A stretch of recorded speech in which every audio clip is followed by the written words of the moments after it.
Hello, a warm welcome to you in the Ghatna Chakra book video. Let's begin this journey where we will present every topic in a simple, clear, and exam-oriented manner. Okay, let's dive into something fascinating. How does a single, tiny decision from centuries ago end up shaping how millions of people live their lives today? We're going to connect a little piece of India's history to its absolutely massive present and see how one small seed of an idea grew into, well, a huge forest of local government.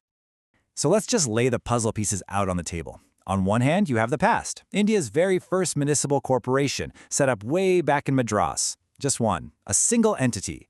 And on the other hand, you have today, where just one state, Uttar Pradesh, has 226 of these things, these municipal boards. So you gotta ask, how on earth do you get from 1 to 226? Yeah, that is the invisible thread we're going to follow in this explainer. What's the connection? What links that one single groundbreaking institution to this huge system that manages life for millions of people today? Let's figure it out.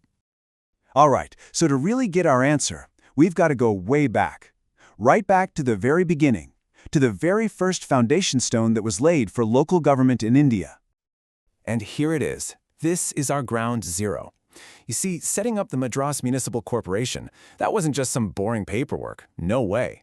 It was the birth of a pretty radical idea, actually. The idea that a city could and should manage its own stuff. This was the original blueprint. So what was its job? What was the whole point? Well, it was pretty simple, really. It was all about handling the nitty-gritty of city life. You know, things like sanitation, public works, the day-to-day administration. It was government brought down to a human scale, made for a specific community. Okay, now let's hit the fast-forward button and zoom way, way out.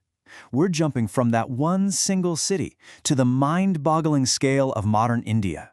Let's see how that original idea didn't just survive, but evolved into something absolutely massive. 226. Just let that number sink in for a second.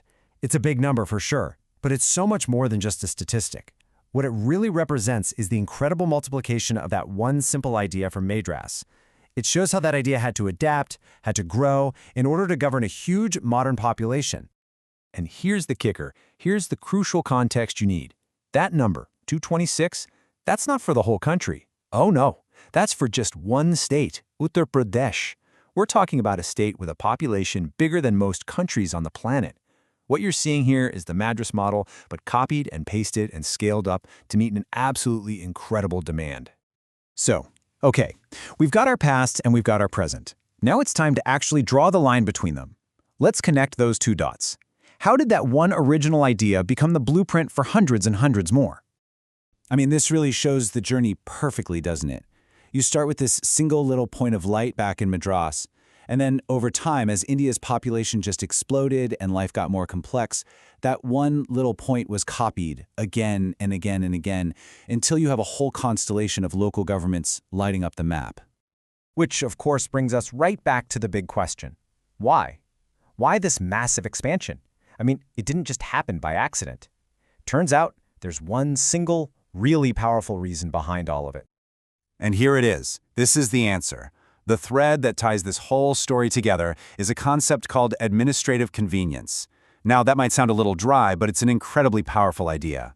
All it really means is structuring your government so it can actually get things done efficiently. Think about it. You can't manage a state with 200 million people from one single office in the capital. It's impossible. You have to break it down. So, why should you even care about a term like administrative convenience? Well, because it's the very principle that makes sure someone is actually responsible for your local needs. We're talking about the roads you drive on, the water in your taps, the local parks. It's the secret sauce that makes a gigantic system actually feel responsive to you and your community. When you break it all down, the logic is actually super clear. Step 1, a successful model gets created in Madras. It works. Step 2, the population grows like crazy, and life gets more modern, so the need for local government just keeps growing. And step 3, that original successful model gets copied, adapted, and multiplied all over the country, which is how you end up with systems like the one in Uttar Pradesh. So here's the big takeaway. The most crucial point is this. We're not talking about two separate random facts. This is one single continuous story. It's the story of an idea that was just so practical, so effective, that it grew from one city to become the literal backbone of local government for millions of people. And all of it, at the end of the day, was just about making government work. And that really brings it all back to you. That same principle, that idea of administrative convenience that connects a city from centuries ago to a massive modern state, well, it's at work right outside your front door, right now. So the next time you're out, just take a look around. How is your local world organized? What are the invisible systems that are shaping your day-to-day life? It's definitely something to think about.